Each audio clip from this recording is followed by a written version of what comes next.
So we were outside the caves, rested. We had escorted the good townsfolk of Nightstone out of the caves and sent them on their way back to their town. They were very grateful for the rescue, but they had told us there were more of them inside the caves, more people to rescue, and we were tired and shagged out from the fight. Some of us still bleeding. So we rested a bit, bound our wounds, and headed back into the cave. There were side passages off of the main cave. We took the first one to the west, and it was full of goblin women and children. They begged for their lives, and we spared them. We told them to stay in place. They told us that the big chieftain was in the next cave, and he had followers, and still there were more humans. So that was entirely believable, even though they probably would have said anything to save their lives. But we took it under advisement. The next cave over did indeed contain the chieftain and his followers, his loyal cohort, and they were a tough fight. Tougher for still the entranceway being so narrow, only one person could stand in the way, and there were a lot of them in an opening, so many blades, many arrows, facing one person entering. It was touch and go for a moment. I never actually got into the main chamber until after the fight. All I could do was shoot down the narrow passageway when there was an opening, just trying not to hit any of my compatriots. Because, face it, a dwarf's got a reputation. And if you accidentally shoot somebody in the back that you don't mean to, then you never hear the end of it. Anyhow, we killed the last of the great war leaders of the goblin tribes that had inhabited the caves. We rescued the remaining humans, and it was good. It was a time for celebration. The goblin women and children, we marched back to the town of Nightstone and let the town magistrate, or what was he? He was an official, the only surviving one out of the slaughter. We let him deal with them. I think he's going to put them to work rebuilding the town. Such is the nature of justice and mercy. We were told also that in the side passages to the north, no goblin or ogre dared to go there, for there were blobs. And we were asked by the folk of Nightstone to clear out that section of the caves, clear out the entire cave network, for it had once been a place of shelter for them, which is why they fled there. So we took their commission and headed back. In the northern caves, we came across what the goblins called blobs. They were liquidous, except they moved of their own volition. They formed arms and tentacles. They were black, and their touch burned. I was in the middle of the party when the fighting started, and it was very poorly fought for those in the front. Their skin started dissolving, their armor started dissolving. I shot arrows at these things. I'm told later that they are called puddins, which is a cruel sense of humor, I say, because pudding is delicious, and these things were deadly. Anyhow, yeah, they dissolve things. They dissolve flesh. They dissolve metal. They dissolve the arrows that I shot at them. However, the arrows struck true, and even though it took a toll upon the party, we defeated them. So, anyways, that's the result of the third gaming session of my friend John's campaign, They Might Be Giants. We came across the goblin women and children, and for a second there, I thought that some of the party were going to try and kill them all, and my character might have to step in and stop them. But I guess there were enough of the party members for which that was a line that should not be crossed.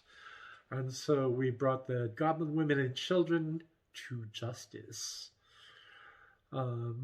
It's also kind of a way of foisting off that moral question on to the DM. But hey, it worked. We did a small fight with the goblin chieftain. It's small but tough. These caverns were very narrow, one person at a time, and open up into big rooms. And so the first person to enter into the room got pincushioned by arrows and got attacked by several swarms of rats, which quite honestly did a lot of damage. So my respect for vermin in D&D 5.0 has gotten a lot better. Anyway, after fighting, we freed the remaining villagers or townsfolk. I guess Nightstone is too big to be a village. It's got its own walls. It's got a castle, so it merits being a town, even though the map is quite village sized. Anyway, we rescued the remainder of the grateful townsfolk of Nightstone and went back because at that time we were tapped out of almost every spell. So yeah, like going in to rescue the remaining townsfolk after the big fight of the previous session. Not sure if it was that great of an idea because we were already low on spells after the big fight. And quite honestly, like the small fight, we just used the remainder of our spells.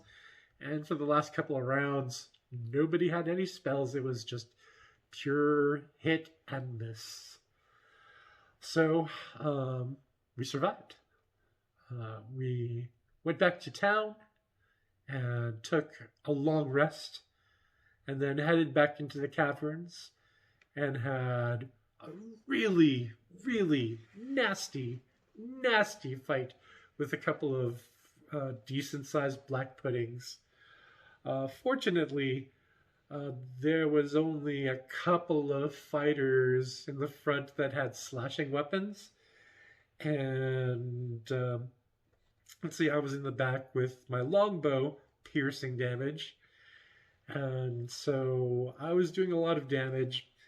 The fighters with the slashing weapons managed to cut a couple of pieces off the black puddings, which remain adamant and start fighting on their own. So all of a sudden, instead of 2 black puddings, there were 4 black puddings.